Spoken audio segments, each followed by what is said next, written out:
Hello guys, so today it's another vlog, and today's vlog we have two comparison for two great vlogging camera. So we have here the Sony ZV-1, which is our vlogging camera of course, and we have here the Canon V10. Yeah, so we will compare the uh, two best pocket vlogging camera in the market now. So again, we have also the G7X Mark III, but I think I did already a comparison between these two. So on this vlog, I'm gonna show you the comparison between the V10 and the Sony ZV-1. But again, we will give this camera, guys, the V10. I will let Robert to use this camera for vlogging. So shout out kay Palaboy OFW. Yan, we will hand over the camera from V10, please.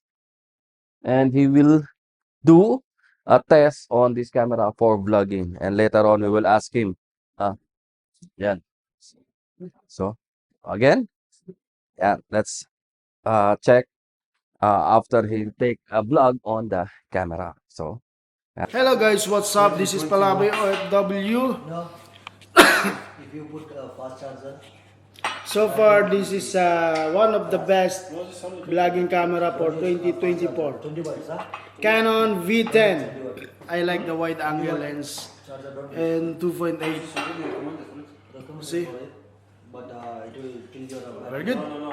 So this is 14. No, I use After 1 year, 90%.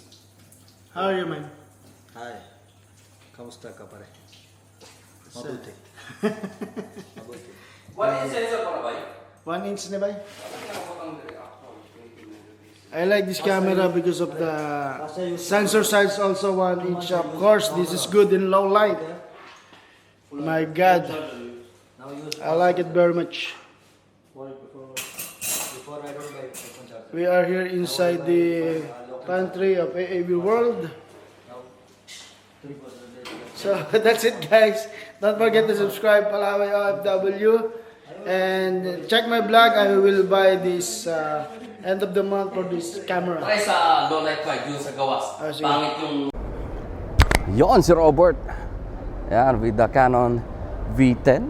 So okay, he's holding the Canon V10 and taking a vlog using the Canon V10, and we have of course the Sony ZV-1. This vlog is to compare these two camera, but the video quality, not the sound quality, because I have a microphone, a wireless mic, and I think Robert I didn't use any microphone, just a built-in microphone from the camera. So let's check Robert. Ayan, si Robert, di ba?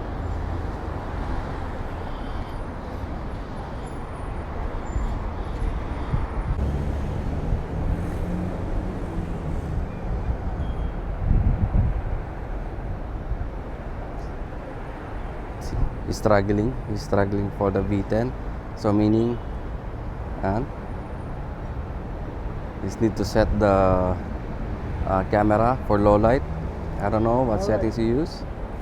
So I'm using automatic, guys. For the Sony ZV-1, I'm using automatic. So I don't know the sound quality for Robert's camera because he didn't use any microphone. Yan. So he's using only the camera built-in microphone with the V10. But again, this is the quality of the Sony ZV-1. So we're talking about only the video quality, not the sound quality. So again, both of this camera you can use external microphone, because both of this camera have a 3.5. May 3.5 ba yung jack? Do you have a 3.5 jack? Yes, there's a 3.5 jack, so you can use an external microphone on that camera V10. The only thing that I like for the camera of the V10, you have already your mini stand. So it's already with the mini stand. Not like the ZV-1, you need to buy a mini stand or an holder to use while vlogging. Or yes, so again, this is the quality of the Sony ZV-1 in low light. Yeah, see? And I did auto for video auto settings. So again, this is the quality of the Sony ZV-1 and the Canon V10 with Palaboy OFW. So on this vlog, you will not see any comparison, specs comparison, nothing specs comparison. Okay guys, ZV-1 I'm using automatic. now I'm using the Canon V10. Now I set for the 24 frames, and our shutter of course is 50. So this would be the test for low light condition Canon V10. I really like the Canon V10 because of the compactness you can put in your pocket. Of course, now we are here outside around 9:30. Huh? We have a 3.5 3.5. There is a 3.5 jack. there is a mic input, of course. External microphone.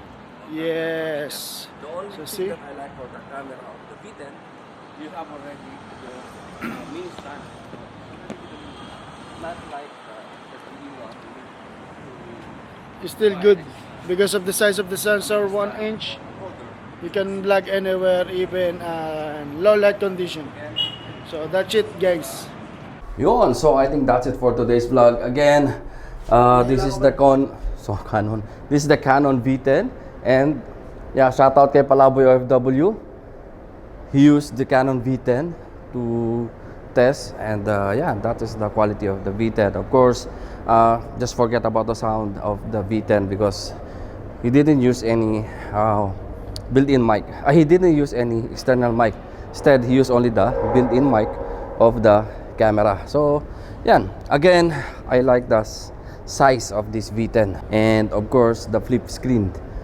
Yeah, see, it's easy, and yan, you have a mini stand of course, and yeah, this is a very nice for travel camera for vlogging. And if you don't want to bring your DSLR mirrorless camera for vlogging, then this is one of the best vlogging camera if you don't have compare camera from ZV-1 or G7X Mark III. So check this one, guys, the V10. So again, this vlog is not for comparison, but instead this is a test with the both camera, so side by side test. And again, it's up to you. If you like the ZV-1, the one I'm using now, it's a great camera, it's my best camera, and or the V10. Yeah. So if you want to know the price and availability of the Sony ZV-1 or the Canon V10, you can visit our website www.abworld.com. So all the price from Canon and Sony is already in our website. Not only the V10 and the ZV-1, we have also more cameras available in our website. So ayan, hanggang dito lang guys. Again, flex time, Palaboy FW, thank you. Please subscribe to his channel, guys, if you want to know about quiet life as an OFW in Kuwait. Check his channel, Palaboy OFW. Shoutout by thank you and mabuhay.